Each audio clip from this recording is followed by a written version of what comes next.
Assalamualaikum warahmatullahi wabarakatuh. Bismillahirrahmanirrahim. Innal hamdalillahi nahmaduhu wa nasta'inuhu wa nastaghfiruh. Wa na'udzu billahi min syururi anfusina wa min sayyiati a'malina. May yahdihillahu fala mudhillalah wa may yudlil fala hadiyalah. Asyhadu an la ilaha illallah wahdahu la syarikalah wa asyhadu anna Muhammadan abduhu wa rasuluh salawatullahi alaihi wa ala alihi wa sahbihi wa man tabi'ahum bi ihsanin ila yaumiddin wa sallama tasliman katsira amma ba'd. Ikhwan fillah azakumullah, alhamdulillah kita bersyukur kepada Allah kita bisa berkumpul memanfaatkan waktu yang tidak terlalu panjang, namun jika kita gunakan untuk kebaikan, insyaallah kita akan mendapatkan kebaikan. Bahkan terdapat fadilah yang disebutkan oleh Nabi SAW ketika kaum muslimin berkumpul di masjid rumah Allah mempelajari agama Allah, maka paling tidak Allah akan menurunkan rahmatnya. Kemudian Allah menjadikan para malaikat mengelilingi kita, yakni mendoakan kita. Kemudian ditambahkan lagi, Allah Subhanahu wa taala akan memuji kita di hadapan para makhluknya yang di langit. Oleh karena itu kesempatan yang sempit antara maghrib dengan isya ini kita gunakan untuk kebaikan. Ditambahkan lagi disebutkan oleh para ulama, seorang yang menunggu sholat maka dia dicatat sebagai orang yang sedang sholat. Artinya kita duduk sambil mendengar, sambil mencatat, sambil mempelajari, kita telah mendapatkan fadilah yang banyak tadi yang kita sebutkan. Kemudian juga kita ditulis sebagai orang-orang yang melaksanakan sholat. Wala yazalu fi sholatin man tadhara shalah. Kata Nabi, senantiasa seorang itu dicatat sebagai orang yang sholat selagi kita menunggu sholat. Di depan kita ada sholat isya, maka niatkan juga untuk menunggu sholat isya, kemudian mendengar ilmu agama, apalagi yang kita bahas seperti yang disebutkan dalam muqaddimah tadi, bahwa kita akan membahas sebuah kitab Khasaisul Mustafa, keistimewaan manusia terpilih, yaitu Nabi Muhammad sallallahu alaihi wasallam. Ma'asyiral muslimin rahimakumullah. Tambahan muqaddimah, maka Islam adalah agama yang mengajarkan kepada kita pertengahan dalam segala hal. Tidak berlebihan, tidak pula yaitu terlalu meremehkan. Itu ciri khas agama Islam dalam segala hal. Maka ketika Islam mengajarkan kepada kita pertengahan dalam segala hal, sehingga orang-orang yang mengaku agama Islam itu sudah mestinya memiliki sifat pertengahan dalam segala hal juga. Dan itulah yang diajarkan oleh Allah Subhanahu wa taala, berbeda dengan kaum yang berlebihan atau terlalu meremehkan, sampai-sampai Allah Subhanahu wa taala menceritakan bagaimana orang-orang Nasrani melampaui batas berlebih-lebihan tentang Al-Masih Isa bin Maryam. Bahkan mereka mengatakan Al-Masih ibnullah. Isa Al-Masih itu adalah anaknya Allah. Berbeda kebalikannya orang-orang Yahud. Orang-orang Yahudi ketika mereka meremehkan Nabi dan Rasul mereka, maka mereka membunuhi para Nabi, dibunuh satu persatu. Atau ada usaha untuk membunuh para Nabi. Maka Islam letaknya pertengahan. Ketika ada Nabi Muhammad SAW, maka orang-orang Islam itu taat dan patuh kepada hukumnya. Kemudian membenarkan setiap berita Rasul, menjauhi setiap larangannya, ditambahkan lagi yang terakhir, mencintai beliau di atas segala yang kita cintai dari urusan dunia. Dan itu ciri khasnya orang yang beriman, mencintai Rasulullah lebih daripada cintanya kepada dirinya sendiri, dari orang tuanya, dari istrinya, dari anak-anaknya, dan dari seluruh manusia. Baru sempurna iman seorang yang beriman. Ma'asyiral muslimin rahimakumullah, sebagaimana disebutkan oleh para ulama bahwa manusia secara umum dan khususnya orang-orang yang mengaku beriman, sekali lagi khususnya orang-orang yang mengaku beriman, dalam hal khasais, kekhususan atau keistimewaan Rasulullah itu terbagi menjadi 3 macam atau 3 kelompok, ya. Dalam hal keistimewaan Nabi Muhammad SAW, maka kaum muslimin terbagi menjadi 3 kelompok. Tentu saja yang paling bagus adalah yang pertengahan.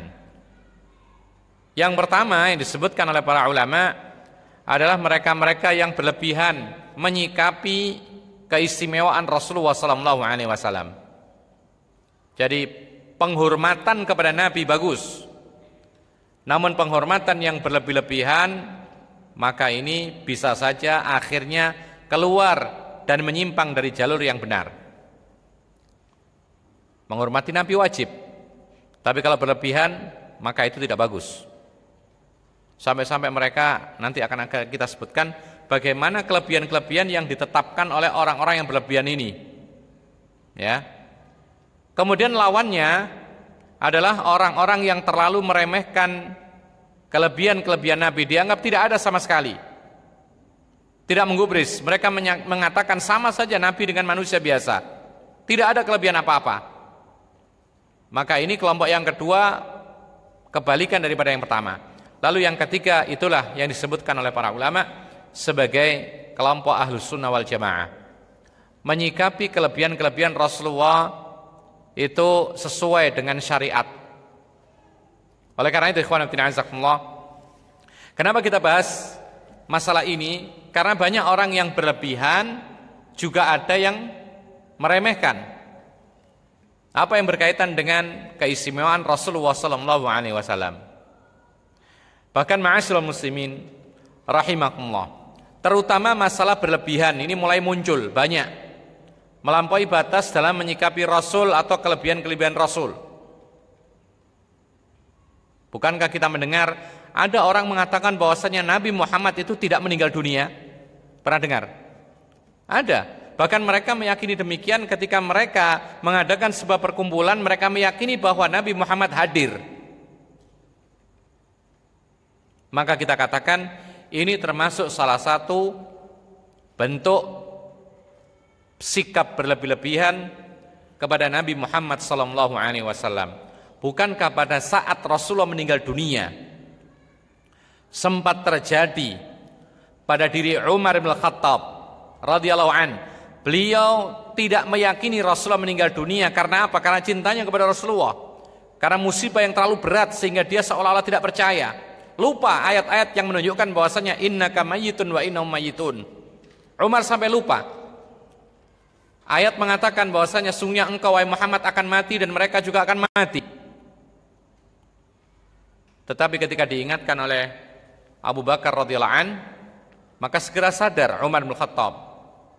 Tetapi ma'asyiral muslimin rahimakumullah, ini menunjukkan kepada kita bahwa akan terus ada orang-orang yang meyakini dengan keyakinan berlebihan. Nah, seperti ini harus diingatkan. Ya. Bagaimana mengingatkannya? Tidak usah terlalu jauh. Paling tidak kita mengingatkan diri-diri kita supaya tidak menyimpang dari keyakinan yang benar. Kemudian kita ingatkan orang-orang dekat kita, ku anfusakum wa ahlikum naro. Itu yang paling penting. Ma'asyiral muslimin rahimakumullah. Masih banyak nanti akan kita sebutkan beberapa contoh bagaimana orang-orang yang mengaku muslim, mukmin tetapi berlebihan melampaui batas menyikapi kelebihan-kelebihan Rasulullah sallallahu alaihi wasallam. Sampai-sampai ada mereka yang meminta-minta kepada Rasul, kepada Nabi Muhammad sallallahu alaihi wasallam. Dan ini kelihatan ketika mereka mengunjungi kuburan Rasulullah sallallahu alaihi wasallam. Mereka teriak-teriak memanggil-manggil Rasulullah seolah-olah Rasulullah hidup. Ya, padahal yang disyariatkan hanyalah mengucapkan salam, penghormatan, salawat kepada Nabi sallallahu alaihi wasallam. Tapi kenyataannya demikian. ada pula yang mengusap-usap kuburnya Rasulullah, dan masih banyak sekali aktivitas-aktivitas yang kalau kita tinjau kembali ternyata itu adalah asal usulnya keyakinan yang berlebihan kepada Rasulullah sallallahu alaihi wasallam. Ma'asyiral muslimin rahimakumullah. Oleh karena itu kita pilihkan sebuah kitab, dan kitab ini kita pilihkan karena cukup ringkas tapi tidak terlalu ringkas, ya.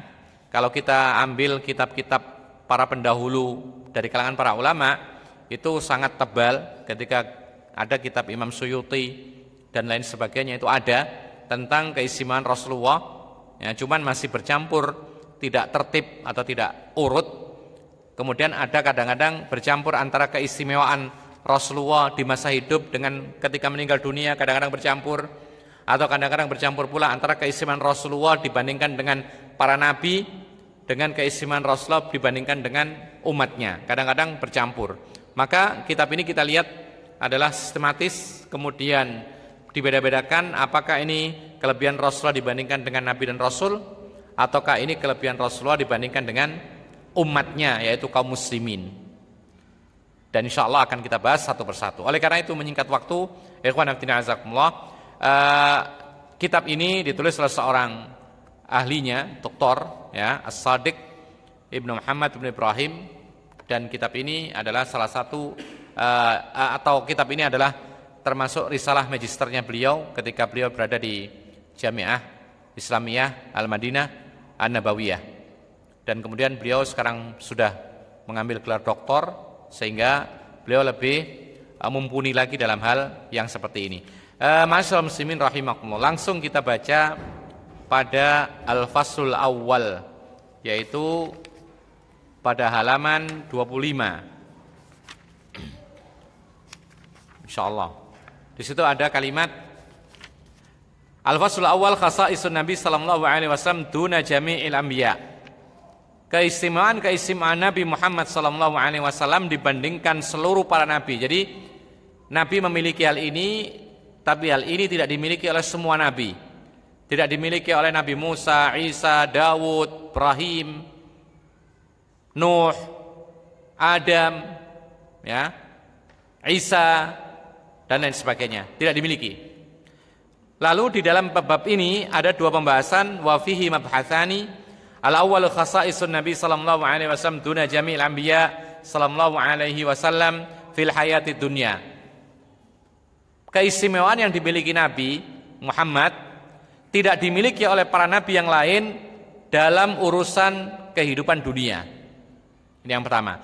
Yang kedua, khasa'isun Nabi sallallahu alaihi wasallam duna jami'il anbiya sallallahu alaihi wasallam fil hayatil akhirah. Yang kedua nanti akan ada dibahas, yaitu keistimewaan nabi yang tidak dimiliki oleh nabi-nabi yang lain tapi dalam urusan akhirat. Ya. Kalau contoh yang pertama, itu Al-Quran. Al-Quran secara khusus diberikan oleh Allah kepada Nabi Muhammad, tidak diberikan kepada nabi-nabi yang lain, dan itu di dunia. Makanya nanti di pertama kali membahas adalah Quran. Contoh yang kedua, keistimewaan nabi yang tidak dimiliki oleh para nabi sebelumnya dalam urusan akhirat masih banyak. Apa contohnya? Pemegang kunci surga. Itu dimiliki Rasulullah. Manusia pertama kali masuk surga.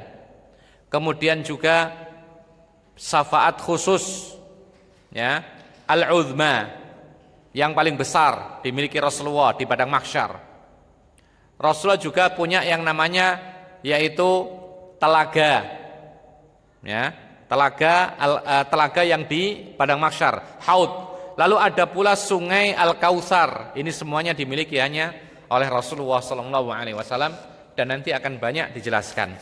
Oleh karena itu kita langsung membaca khasa'isun Nabi SAW duna jami'il anbiya alaihimussalam fil hayatid dunya. Keistimewaan Nabi SAW yang tidak dimiliki oleh para nabi lain dalam kehidupan dunia. Ya. Pertama, ikhtisasun Nabi sallallahu alaihi wasallam bi anna ayatihi al-uzma fi kitabihi. Ini yang pertama dan paling utama. Bahkan ini adalah yang paling kekal. Apa itu? Keistimewaan Nabi sallallahu alaihi wasallam, yaitu sesungguhnya tanda-tanda kebesarannya yang paling besar adalah dalam kitab suci Al-Quran. Ini adalah keistimewaan yang paling besar yang dimiliki oleh Rasulullah Muhammad SAW, tidak dimiliki oleh yang lainnya, dan ini dimiliki di masa hidupnya, Al-Quran. Makanya para ulama menyebutkan ini adalah ayat. Dalam bahasa yang lain biasa disebut mu'jizah. Ya, mukjizat, ayat itu sama saja. Sebagian mengatakan lebih baik disebut ayat. Ya. Tetapi tidak masalah kita sebutkan mukjizat. Beliau mengatakan Al-Qur'anul kalamullah ta'ala al-munazzal ala rasulihil amin liyakuna nadhiran lil alamin. Quran itu adalah kalamullah. Artinya bukan makhluk. Ya. Ketika mengatakan makhluk, maka konsekuensinya dia mengingkari sifatnya Allah, karena Quran itu kalamnya Allah, dan kalamnya Allah itu adalah sifat, bukan makhluk. Dan dalam Al-Quran disebutkan bahwa Al-Quran ini kalam, ya, kalamnya Allah. Kalam itu pembicaraannya Allah, bicaranya Allah, yang kemudian turun kepada Rasul Sallallahu Alaihi Wasallam, kemudian ditulis, ya, dahulu ditulis di mana saja, di lembaran-lembaran, di kulit-kulit, di dinding-dinding, di botol-botol, ya, di lauh. Jadi dahulu kalau orang sekolah itu pakai lauh, papan, ya, papan mungkin lebarnya 30 kali 40 gitu kira-kira sentimeter. Itu kalau orang sekolah begitu. Jadi ditulis pakai apa? Pakai tinta atau pakai apa semisalnya, ketika ditulis kemudian bisa dihapus. Jadi Quran dahulu ditulis demikian, kemudian dibukukan pada zaman Utsman Ibn Affan, disepakati oleh semua sahabat Nabi yang ada. Artinya ini termasuk sunnah khulafaur rasyidin, bukan urusan bid'ah yang dilarang oleh Nabi. Kemudian juga dihafalkan oleh manusia yang dipilih oleh Allah Subhanahu wa taala. Dan itu cara Allah menjaga Al-Quran tetap asli. Berdustalah orang yang mengatakan bahwa Al-Quran ini ada kekurangan, seperti yang dikatakan oleh kaum Syiah. Karena Allah mengatakan inna nahnu nazzalna dzikra wa inna lahu lahafizun. Sesungguhnya kamilah yang menurunkan Al-Quran dan kami sendiri yang menjaganya. Allah bisa menjaga Al-Quran dengan cara apapun. Satu, dibukukan dalam mushaf dengan kesepakatan para sahabat Nabi. Dimudahkan oleh Allah sebagian manusia yang menghafal Al-Quran, ya. Jadi ma'asyiral muslimin rahimakumullah, masih banyak cara yang dikehendaki oleh Allah untuk menjaga Al-Quran. Kemudian beliau mengatakan wa huwa alladzi sammahu Allahu nuran mubina. Al-Quran ini dinamai oleh Allah Subhanahu wa taala sebagai nur mubin, nuran mubinan, cahaya yang menjelaskan. Jadi cahaya menjelaskan. Menjelaskan apa? Menjelaskan antara kebenaran dengan kebatilan. Makanya dalam Al-Quran sendiri, Al-Quran ini disifati dengan furqan, pembeda antara yang hak dengan yang batil. Jadi kalau kita ingin belajar Islam, pertama kali yang kita pelajari Al-Quran. Karena apa? Karena Al-Quran itu isinya hukum, menjelaskan antara hak dengan batil. Bahkan dalam Quran juga disebutkan tibyanan likulli syai'. Quran itu menjelaskan segala sesuatunya tanpa kecuali. Meskipun kadang-kadang Allah tidak menyebutkan nama suatu benda, ya, apakah ini haram atau halal, tapi paling tidak Allah Subhanahu wa taala menyebutkan pokoknya atau sifatnya. Makanya sebagian para ulama mengatakan ketika ditanya, apakah dalam Quran itu ada rokok? Kalimat rokok? Jawabannya ada. Tapi Allah menyebutkan tidak dengan cara kalimat rokok, tetapi Allah menyebutkan sifatnya. Apa itu? Allah mengatakan wa yuhillu lahumut thayyibat wa yuharrimu 'alaihimul khaba'ith. Di antara yang dikerjakan Rasulullah sebagai Rasul adalah menghalalkan yang baik-baik dan mengharamkan yang buruk-buruk. Tanya kembali, rokok baik atau buruk? Tidak bisa mengelak, pasti akan mengatakan buruk. Kalau baik, coba suruh istri anakmu untuk merokok.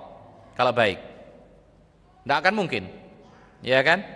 Coba ketika bekerja, ketika sedang serius gentingnya, ketika sedang penting-pentingnya sambil merokok kalau baik. Ketika melapor kepada orang penting sambil merokok, coba kalau baik. Semua orang akan mengatakan itu tidak baik. Nah, kalau itu adalah buruk, khaba'ith. Nah, kalau khaba'ith maka masuk dalam kategori wa yuharrimu 'alaihim al-khaba'ith. Mengharamkan, yaitu Nabi Muhammad dengan wahyu dari Allah itu mengharamkan buat kalian yang buruk-buruk. Lengkap Al-Qur'an. Ya. Ada orang bertanya, "Enggak ada dalam Al-Qur'an MLM?" Ada. Ada kira-kira MLM. Dalam Quran ada kira-kira. Hukum MLM. Jenis perdagangan MLM ada enggak dalam Quran? Ada. Tetapi Allah SWT menyebutkan tidak dengan cara MLM. Tetapi apa? Tetapi dalam kategori mungkin ada ribanya, mungkin ada ghararnya, mungkin ada spekulasinya dan semisalnya. Itu termasuk kategori yang terlarang dalam hukum Islam. Jadi ma'asyiral muslimin rahimakumullah, kita harus rujuk kembali kepada Al-Qur'an. Karena dalam Al-Qur'an itu akan disebutkan segala sesuatunya kalau kita mau mempelajarinya. Kemudian ma'asyiral muslimin rahimakumullah, wa huwal wahyul ladzi auhahu Allahu ila rasulih, dan Al-Qur'an adalah wahyu Allah. Jadi bukan buatan manusia, bukan buatan Rasul. Subhanallah. Sekarang ini zamannya medsos. Ternyata banyak sekali orang-orang yang mengatakan bahwa Al-Quran ini adalah tulisan Muhammad. Tulisan Muhammad itu ada, ya. Dan semakin ramai sekarang diperbincangkan karena medsos. Kalau dulu kan tidak, orang paling mulut ke mulut, jadi agak susah tersebarnya. Sekarang semua tanpa batas, semua tersebar. Memang ada sisi positif medsos kalau digunakan untuk kebaikan, tapi kalau untuk kejelekan pun juga semakin cepat kejelekan itu. Makanya kita harus pandai-pandai, yaitu menggunakan medsos. Ma'asyiral muslimin rahimakumullah. Beliau mengatakan wahyu Allah, Al-Quran ini diwahyukan oleh Allah kepada Rasulnya. Wa an Abi Hurairah radhiyallahu an, dalam sebuah hadis dari Abu Hurairah, qala Nabi sallallahu alaihi wasallam, ma minal anbiya'i nabiyyun illa u'tiya minal ayati ma mithluhu amana alaihi al-bashar wa inna makana alladhi utituhu wahyan awhahu Allahu ilai fa arju an akuna aktsarahum tabi'an yaumal qiyamah muttafaqun alaih wal lafdhu lil Bukhari lidza fal Qur'anul Karim wa akhassu mu'jizatil Mustafa. Nabi mengatakan tidak ada seorang nabi pun melainkan pasti akan diberikan oleh Allah beberapa mukjizat yang mana dengan mukjizat itu manusia akan beriman. Hanya saja aku ini diberikan oleh Allah Subhanahu wa taala mukjizat berupa wahyu yang diwahyukan oleh Allah kepada aku, yaitu Al-Qur'an. Maka aku berharap supaya aku adalah manusia yang terbanyak pengikutnya pada hari kiamat. Dan memang Allah mengabulkan. Allah mengabulkan bahwasanya pengikut Nabi Muhammad ini jumlahnya banyak. Dan Nabi Muhammad SAW itu berbangga-bangga dengan jumlah kaum muslimin yang sangat banyak. Lebih banyak dari kaumnya Nabi Musa, Nabi Isa dan lain sebagainya. Makanya kita saksikan Islam terus berkembang. Meskipun banyak orang yang tidak suka. Ya. Karena memang Allah menyatakan demikian. Walau karihal musyrikun, meskipun orang-orang musyrik tidak suka, walau karihal kafirun, meskipun orang-orang kafir tidak suka, tapi terus berjalan kebenaran ini. Kemudian ma'asyiral muslimin rahimakumullah, beliau mengatakan hadis ini muttafaqun alaih, lafadznya Bukhari. Oleh karena itu kata beliau, Quran yang mulia ini adalah mukjizat Nabi Al-Mustafa yang paling khusus. Jadi tidak ada kesamaan sama sekali dengan yang lain.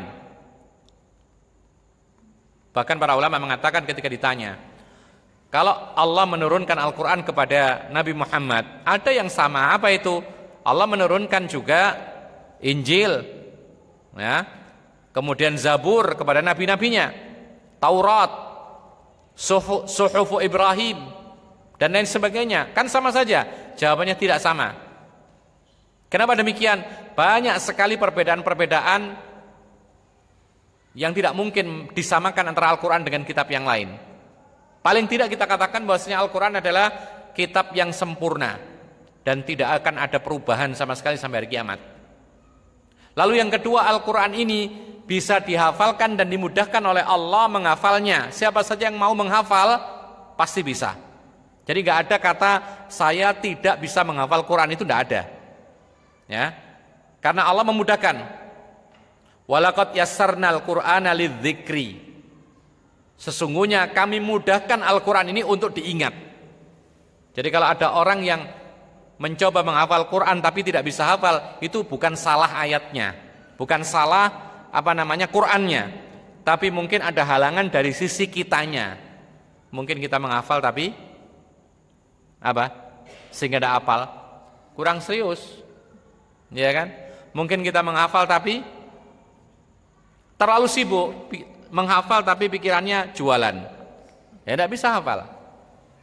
Kita menghafal tapi banyak sekali godaan, gangguan, ya. Kita menghafal tapi pikirannya kemana-mana, macam-macam. Kalau seorang yang biasa saja, dan ini pengakuan mereka-mereka yang menghafal Al-Quran dan sudah selesai menghafal Al-Quran, kalau ditanya pengasuhnya atau pembimbingnya, ditanya mereka yang sudah selesai hafal Al-Quran itu bagaimana orangnya, biasa, tidak harus jenius gitu loh. Dan itu kenyataan. Jadi siapa saja yang bisa atau mencoba menghafal Al-Quran, meluangkan waktunya menghafal Al-Quran, pasti bisa menghafalnya. Beda lagi kalau orang itu mungkin IQ-nya betul-betul rendah, ketika mendengar lalu lupa, bahkan dirinya sendiri lupa. Ini lain lagi, ini ada kekurangan. Tapi selagi orang normal, ya, atau rata-rata lah seperti kita misalnya, itu pasti bisa dan dimudahkan oleh Allah Subhanahu wa taala untuk menghafal Quran. Ya memang kadarnya lain-lain, kadang-kadang setahun hafal selesai, ada yang sampai setahun setengah, ada yang sampai 2 tahun. Tapi sebenarnya dimudahkan oleh Allah. Itulah pembeda antara Al-Quran dengan kitab yang lain. Dan subhanallah, dikatakan oleh sebagian para ulama bahwa banyak orang-orang yang memeluk agama Islam itu menghafal kitab suci Al-Quran, tapi tidak diketahui adanya orang-orang yang memeluk agama dan punya kitab selain Al-Quran, lalu mereka menghafal kitab tersebut. Apalagi beda-beda kitab suci perjanjian lama dengan baru beda, gimana ngapalnya kan gitu. Tapi Al-Quran maka masih asli dan bisa dihafal. Bahkan ikhwan fillah azakumullah, kalau kita pergi ke Mekah misalnya, imam Masjidil Haram salah mengucapkan salah satu ayat, maka pasti ada yang menegur. Yang menegur kalau ditoleh lihat bukan orang Arab, yang menegur, ya, ternyata orang Afrika, ternyata orang Indonesia, ternyata orang Malaysia dan lain sebagainya. Apa ini maksudnya? Ini maksudnya adalah membuktikan bahwa Al-Quran itu sama seluruh dunia, tetap sama, ya. Jadi antum pun bisa menegur Syekh Sudes misalnya, kalau salah beliau, tapi syaratnya antum betul hafal atau enggak. Jangan-jangan antum menegur ternyata antum yang salah, gitu loh, ya. Karena kita kadang-kadang terlalu semangat ya, ketika imam belum salah loh ya. Kadang-kadang imam itu belum salah, sudah disalahkan. Kadang-kadang imam itu karena terlalu panjang bacaannya sehingga dia mengambil nafas dikira lupa, ya kan? Lalu diingatkan. Yang ingatkan tidak satu, sak masjid. Nah, ini keterlaluan sebenarnya, tidak boleh seperti ini. Oleh karena itu, kenapa sih Rasulullah mengatakan liyalini ulul ahlami minkum wan nuha? Hendaklah yang dekat aku ketika salat itu adalah orang-orang yang punya akal dan orang yang cerdas atau pandai. Apa di antara fungsinya? Supaya ketika ada kekurangan, kekeliruan, lupa, itu ada yang menegur, dan yang menegur adalah orang yang paling dekat. Atau mungkin ketika Rasulullah batal, yang paling dekat, yang pandai inilah yang menggantikan posisi Rasulullah. Jadi tidak sia-sia Rasulullah memilih orang di belakangnya sebagai makmum itu adalah orang-orang yang disifati dengan mengerti, pandai dan semisalnya. Ketika ada kesalahan pun tidak harus semua yang mengingatkan, satu cukup. Ya, bahkan sebagian para ulama mengatakan kita pun kalau mengingatkan imam yang salah itu pikir-pikir dulu. Ya, jadi kalau misalkan dia membaca surat, kemudian di tengah suratnya ada kesalahan, tapi sudah terlanjur beberapa ayat lewat, ya sudah biarkan saja. Jangan ditegur lagi, akhirnya balik lagi bingung imamnya. Ya, kenapa demikian? Karena bacaan tersebut adalah bacaan sunnah. Lain hanya kalau salah Al-Fatihah harus ditegur. Karena Al-Fatihah merupakan rukun salat.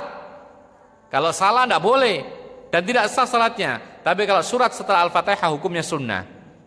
Dikatakan oleh para ulama, ketika kita mengingatkan kesalahan bacaan selain Al-Fatihah, itu lihat-lihat dulu, kalau memang maslahat ia diingatkan, kalau tidak biarkan saja. Nanti setelah sholat diingatkan. Ya, apalagi kita mengingatkannya juga ragu, tambah bingung imamnya. Ya, kadang-kadang begitu. Jadi ma'asyiral muslimin rahimakumullah. Cuman juga kadang-kadang sang imam pun juga harus perhatian. Kalau mengimami pakai ayat-ayat surat-surat yang sudah dipermudah oleh Allah, yang sudah hafal betul. Ya, yang betul-betul hafalannya seperti hafalan membaca Al-Ikhlas, itu yang dibaca. Karena Allah mengatakan faqra'u ma tayassara minal Qur'an.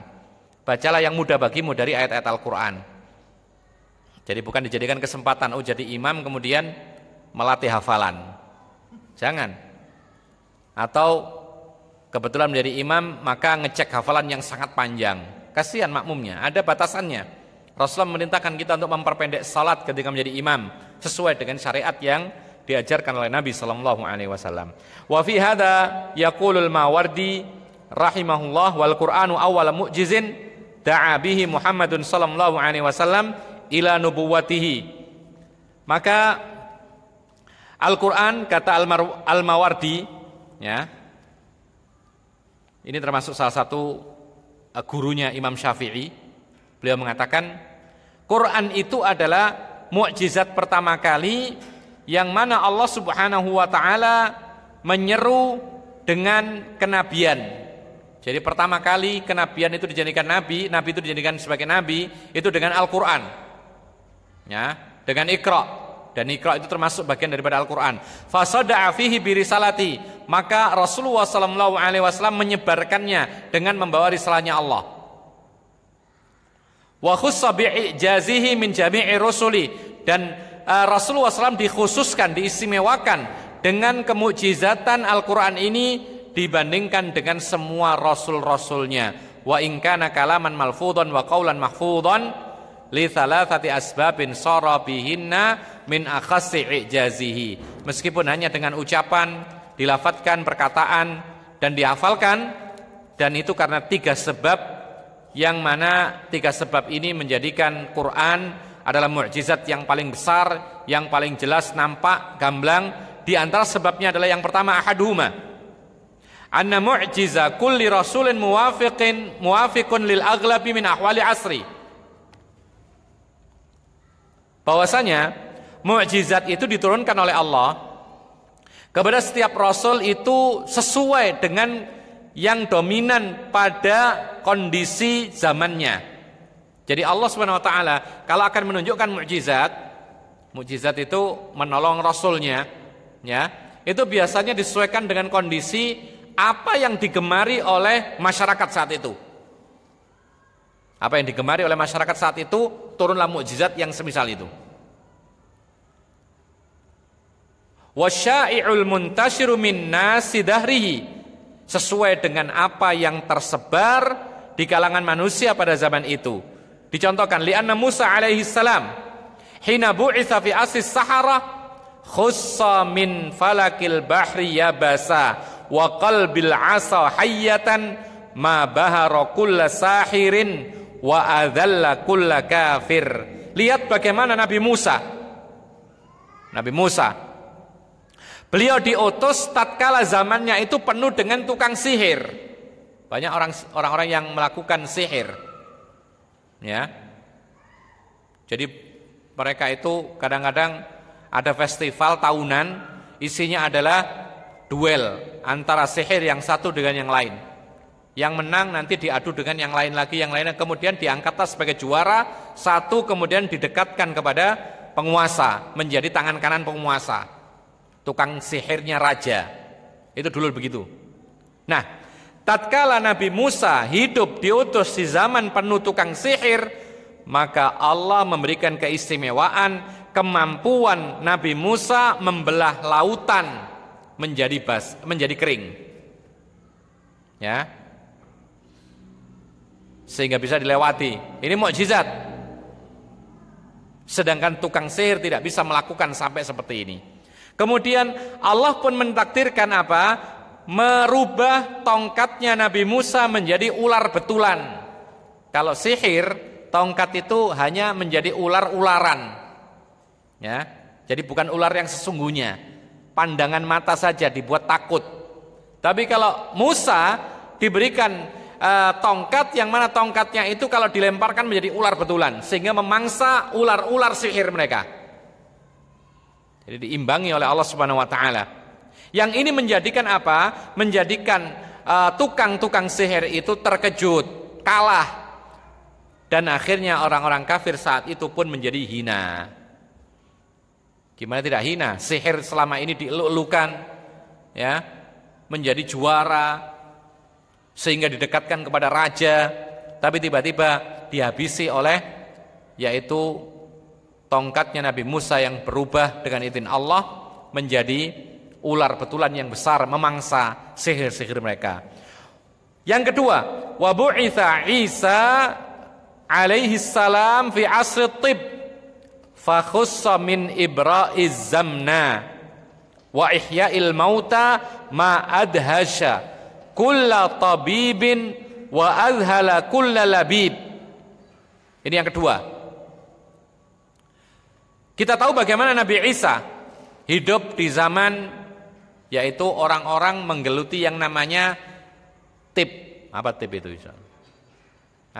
Dulu nggak ada dokter ya. Menggeluti yaitu pengobatan. Ya. Jadi mereka-mereka ini gemar yaitu mencari ilmu bagaimana cara mengobati orang sakit. Atau mereka masing-masing menjadi tabib. Mereka merasa bahwasanya ini adalah perkara yang penting sehingga mereka mempelajarinya.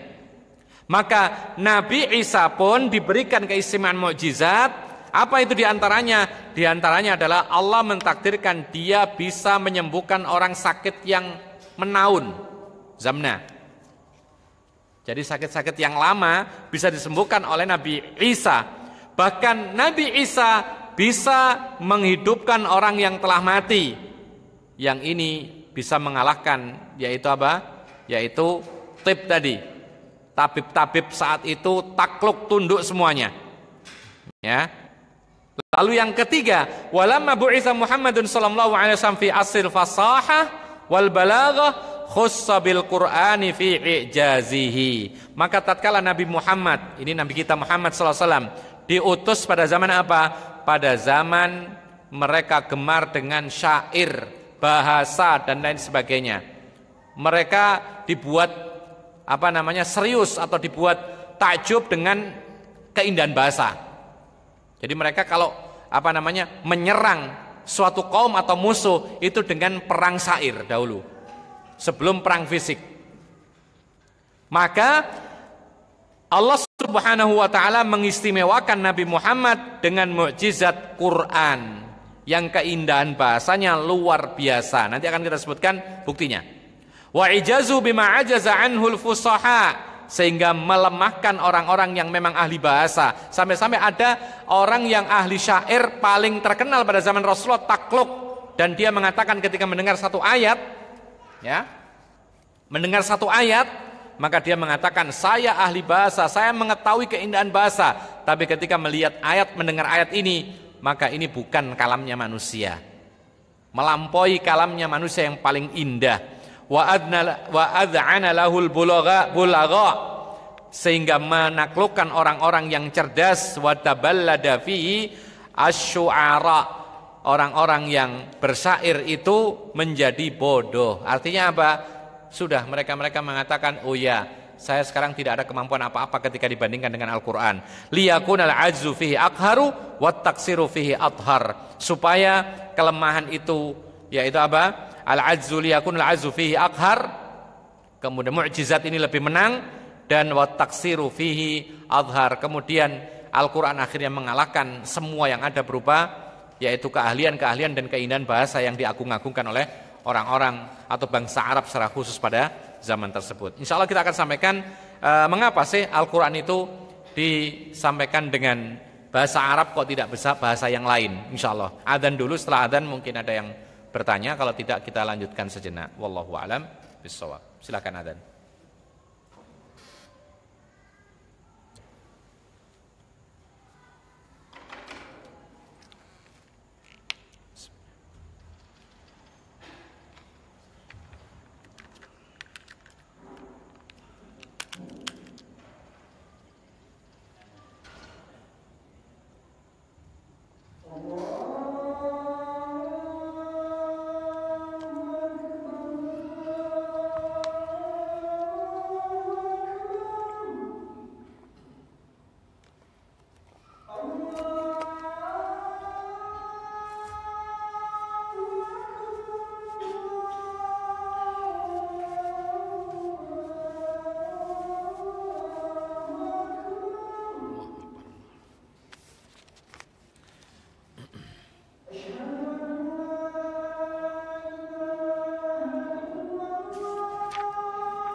Kita lanjutkan.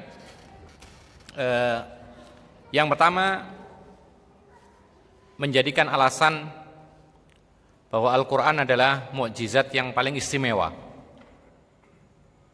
Yang pertama adalah Allah Subhanahu wa taala menurunkan mukjizat yang paling besar sesuai dengan kondisi dan kebiasaan umat saat itu. Ketika pada zaman Nabi Musa manusia merasa takjub dengan sihir, maka Allah menurunkan yang lebih baik daripada sihir.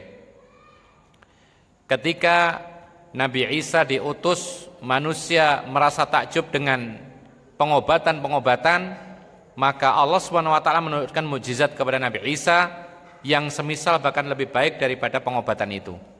Sampai Nabi Isa mampu menghidupkan orang yang mati saat itu.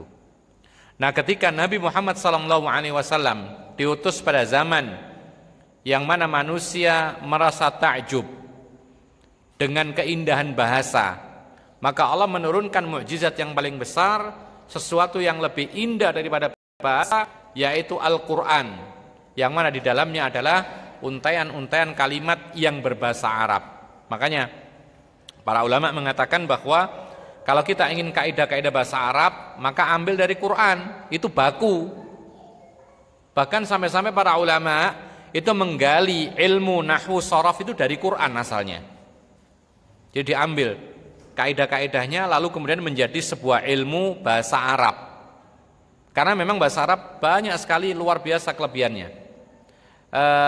Para ulama mengatakan bahwasanya Al-Quran berbahasa Arab ini dijadikan sebagai bahasa yang mendunia.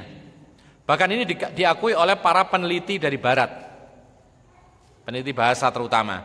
Di dalam sebuah majalah yang kalau nggak salah itu majalah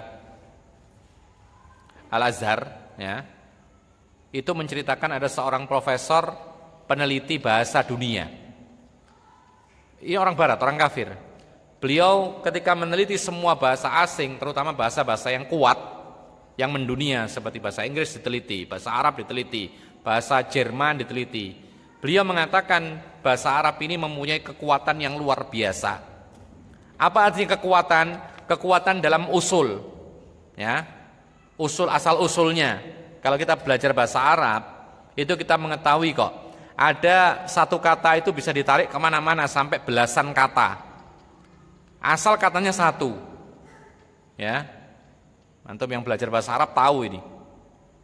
Jadi bisa belasan, bahkan bisa lebih daripada belasan. Dari satu kata, usulnya. Kemudian juga bahasa Arab ini tidak banyak menerima, yaitu apa? Masukan-masukan bahasa asing. Beda dengan bahasa kita. Bahasa kita ini sangat mudah berubah. Bahkan kalau kita lihat hari ini itu bahasa asli Indonesia itu cuman sekian persen saja, mungkin 80 atau 70%. Lainnya bahasa Inggris yang dimasukkan ke dalam bahasa Indonesia. Bahkan kalau kita lihat dari bahasa Indonesia itu banyak sekali yang asal usulnya bahasa Arab. Banyak sekali. Jadi kalau bahasa Arab tidak banyak menerima masukan-masukan bahasa asing. Kalau kita lihat bahasa Arab dijadikan bahasa Indonesia banyak sekali. Dari awal sampai akhir, awal bahasa Arab, akhir bahasa Arab. Ya. Zahir batin, bahasa Arab, bahasa Arab. Apalagi? Lahiriah, ma'nawiyah, bahasa Arab semua. Kursi, ya. Apalagi? Masjid. Sampai kita tidak punya bahasa khusus menerjemahkan masjid, itu tidak punya. Masjid apa bahasa Indonesianya? Ya masjid. Ternyata itu adalah bahasa Arab. Ya kan? Kursi juga demikian. Musolla, syura, musyawarah. Apalagi? Nah, majelis. Nah, masih banyak lagi hal-hal yang tidak bisa kadang-kadang kita terjemahkan kecuali kita mengenal dengan bahasa Arab itu jadi bahasa Indonesia. Imam, makmum. Apa bahasa Indonesianya makmum apa kira-kira? Yang mengikuti itu kan bukan terjemahan, itu artinya. Itu artinya. Ya kan? Makmum, ya makmum. Ya. Muadzin. Muadzin tukang adzan, itu artinya. Tapi terjemahannya tidak ada. Ya. Jadi ikhwan fillah azakumullah, ada ketaatan. Bahasa Arab juga taat, ta'ah. Apa? Kalau Bilal nama orang. Ya. Nama orang karena yang adzan adalah Bilal. Mestinya kalau kita menamai Bilal ya Abu Mahdzurah juga Sama dengan Bilal tugasnya adzan. Ya. Jadi ikhwan fillah azakumullah masih banyak. Ada, coba terjemahkan nabi, apa artinya? Apa terjemahan nabi? Tidak ada ya nabi. Ya kan? Jadi ma'asyiral muslimin rahimakumullah, ini menunjukkan benar apa yang dikatakan oleh orang peneliti tadi bahwasanya bahasa Al-Qur'an, bahasa Arab ini adalah bahasa yang paling kuat jika dibandingkan dengan bahasa-bahasa yang lain. Apalagi bahasa kita ada ejaan lama, ejaan baru, ejaan yang disempurnakan, ya. Tadinya dulu adalah bahasa Melayu, kemudian dirubah lagi, tidak kokoh. Tapi bahasa Arab dari awal sampai hari kiamat seperti itu. Jadi nanti mungkin kita masa tua, kita punya cucu, jangan khawatir yang dipelajari oleh cucu kita bahasa Arab sama bukunya dengan buku kita, sama. Jadi kalau kita punya buku bahasa Arab simpan, ya nanti diajarkan kepada cucu atau di bawahnya lagi itu masih kepake. Tapi kalau belajar bahasa-bahasa yang lain itu berubah-berubah, kadang-kadang tidak kepake sama sekali buku ini. Jadi ma'asyiral muslimin rahimakumullah, ternyata Allah Subhanahu wa taala memilihkan bahasa Arab untuk bahasa Al-Qur'an tidak sia-sia. Ada orang mengatakan kenapa harus bahasa Arab? Jawabannya tadi, karena punya kelebihan banyak. Yang kedua karena Allah memberikan Al-Qur'an ini kepada Rasulullah saat itu berada di Arab, bangsa Arab. Maka Allah akan menurunkan Al-Qur'an itu atau mukjizat itu sesuai dengan bahasa kaum. Kalau kalian bertanya, kenapa harus bahasa Arab? Kita balik bertanya, kenapa Allah menurunkan Taurat itu dengan bahasa Ibrani? Ya karena umatnya saat itu bahasanya Ibrani. Kenapa pula Allah menurunkan Zabur itu dalam bahasa Qibtiyah? Karena memang umatnya saat itu berbahasa Qibtiyah. Dan itulah yang dikatakan oleh Allah Subhanahu wa taala, "Wa ma arsalnaka illa Wa ma arsalna mir rasulin illa bilisani qaumihi liyubayyina lahum," dalam surat Ibrahim. Kami tidak akan mengutus seorang rasul pun kecuali dengan bahasa kaumnya. Supaya apa? Supaya sang rasul ini bisa menjelaskan kepada mereka, yaitu apa? Yaitu apa yang disampaikan berupa risalah ini. Jadi itulah kenapa Allah menurunkan Al-Quran dengan bahasa Arab. Di antara tadi dua jawaban tadi, yang ketiga kita katakan bahwasanya karena itu memang bahasanya Allah Subhanahu wa taala kepada para malaikatnya, bahasanya ahlu surga, yaitu penduduk surga nanti bahasanya bahasa Arab. Jadi bahasa Arab ini kekal sampai hari kiamat pun akan terpakai, bahkan di alam barzakh pun juga pakai bahasa Arab. Makanya ketika orang dikuburkan, maka datang malaikat kemudian bertanya, "Man rabbuka?" Apa lagi? "Wa ma dinuka wa man nabiyuka." Ini bahasa Arab juga. Jadi terpakai di dunia, di alam barzakh, dan di hari kiamat kelak. Wallahu a'lam. Mungkin ada yang bertanya, kami beri persilakan, ada sisa waktu mungkin 7 menit. Silakan kalau ada. Kalau ada silakan, kalau enggak ada kita lanjutkan sedikit kemudian kita tutup. Enggak ada.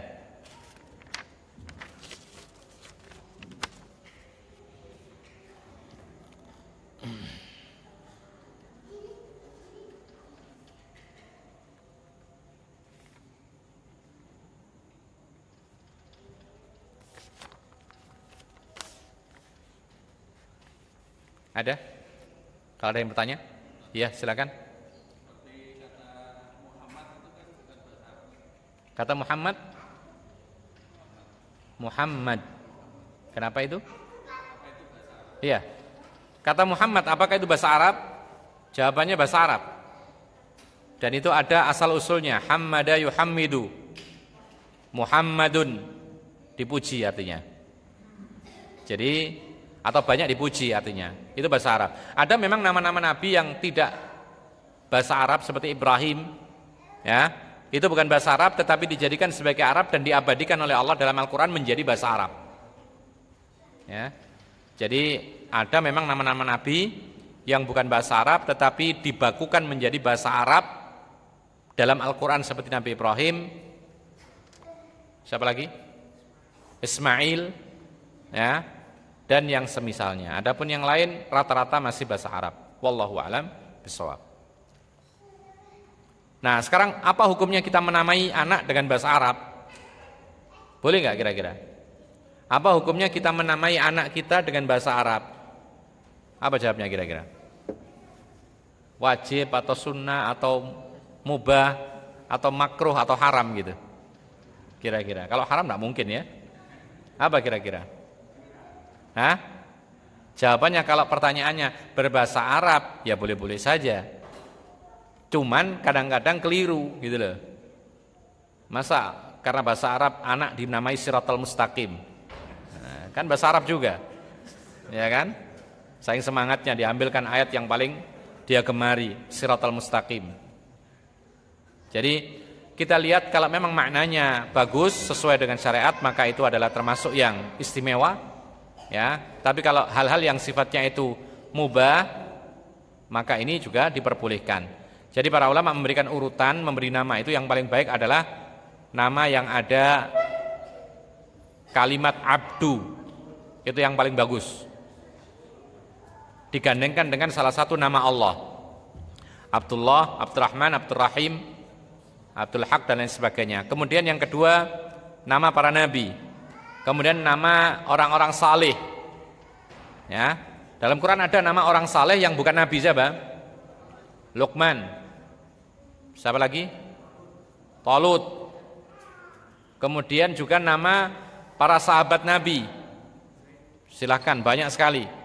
Kemudian nama-nama orang-orang yang yaitu berjasa buat Islam yang nyata, yang jelas. Ya. Selama maknanya adalah baik, silakan. Kemudian yang lainnya bebas, artinya mubah. Jadi nama berbahasa Arab atau berbahasa Indonesia yang jelas maknanya tidak boleh menyimpang dari aturan syariat. Ya. Wallahu a'lam bishawab. Ya. Satu lagi yang terakhir mungkin. Ya. Harus bahasa Arab? Tidak harus.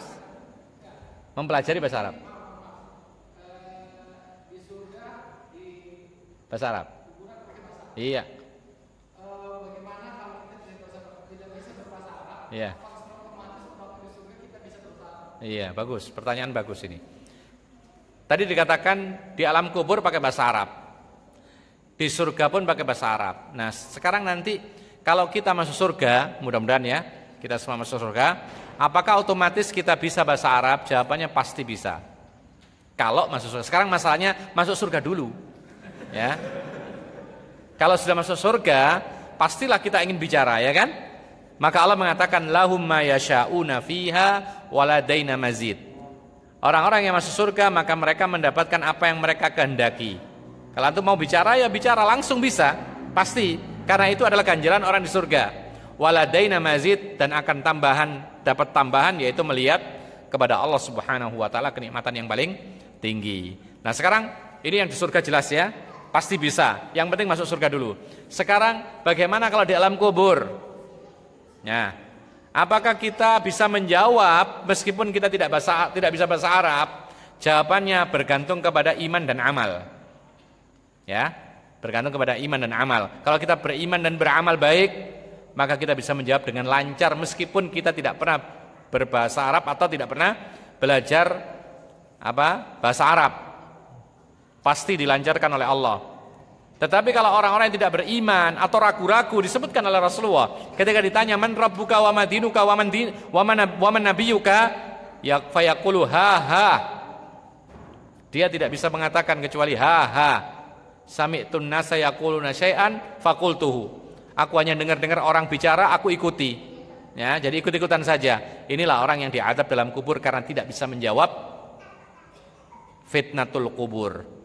Tapi kalau kita beriman dan beramal baik, maka kita akan dipermudah oleh Allah Subhanahu wa taala dalam menjawabnya. Oleh karena itu, ketika Rasulullah menguburkan mayat sahabatnya, ya, maka Rasulullah berpesan sebelum pergi, sebelum meninggalkan kuburan.